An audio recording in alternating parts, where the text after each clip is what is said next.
Hello and welcome to our marketing course. This video is called Introduction to Marketing Part 1. There's 3 parts. So we'll go ahead now with Part 1. So firstly, marketing versus selling. Many people confuse marketing with selling. Selling is the act of communicating with the customer and trying to make them buy something. This can be face-to-face, can be via email or Facebook or other media. Marketing includes selling, but also a lot more. It also includes choosing who you will sell to, your target market, finding as much as you can about your target market, choosing what packaging you will use, choosing what sales channel you will use. For example, will you use a shop or a market or online, or will you try to sell by phone, and so on. Will you advertise? If so, how will you do that? Will you do it on TV, on Facebook, through Google, in newspapers? How will you advertise? How will you treat customers who are not part of your target market? So you decided who you are trying to sell to, somebody else comes in and wants to buy something. How will you treat them? What range of products will you have? For example, if you sell lipstick, will you have every color or only the main ones? So choosing who you will sell to. Many people starting their own business would answer anyone who wants to buy. In other words, they haven't thought about it. It influences a lot of other decisions you will need to make. For example, if you want to sell to men, you might choose not to have pink packaging. If you're selling to old people, you might make the writing on your labels bigger. The clearer the picture you have in your mind about the customer, the more you can make sure that your product will be exactly what they need. So think about these things. Below is a list of major things you might think about, but it could be a lot longer. Firstly, who makes the decision, the buying decision? Is it a man or a woman? Or children? Is it a businessman or businesswoman? What age are they? Where do they live? Are they suburban or urban or rural livers? What is their education level?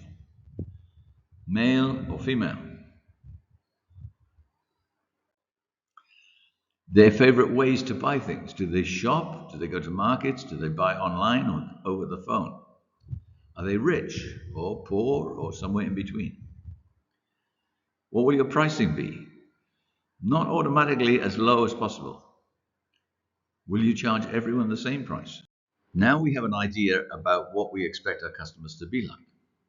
The next step is to shape our business so that it will be perfect for those customers. There are so many things that might either attract or put off possible customers. So here's a short list.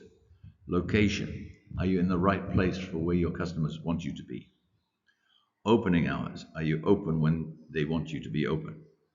Prices. Are your prices in the range that they can afford to pay? Decoration.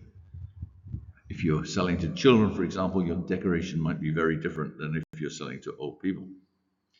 Advertising.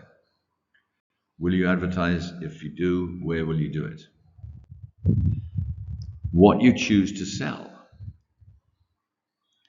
And the quality. Is this going to be high quality or medium or low quality that you sell? How you choose to sell it. Shop or market or online. Do you want to be a low quality, low profit per item, but high number of sales business?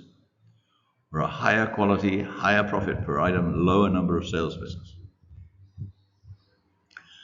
Do I want to have a big range of products? For example, every color of lipstick? Or do I want to just sell the main colors that sell a lot? There are many, many more things that you could add to the list. And this is not an exercise that you do only once.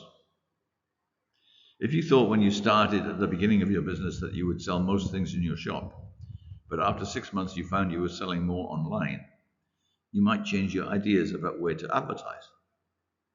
So it should be a continuous learning and adjusting process. There are many stories about sellers who found they were selling to a very different group of people than they thought they were. Often because people have found a different use for it that the seller had never thought about. The most extreme examples are medicine sellers who think they are selling to help sick people, but then they find they are selling a lot because drug dealers are making drugs using their medicine.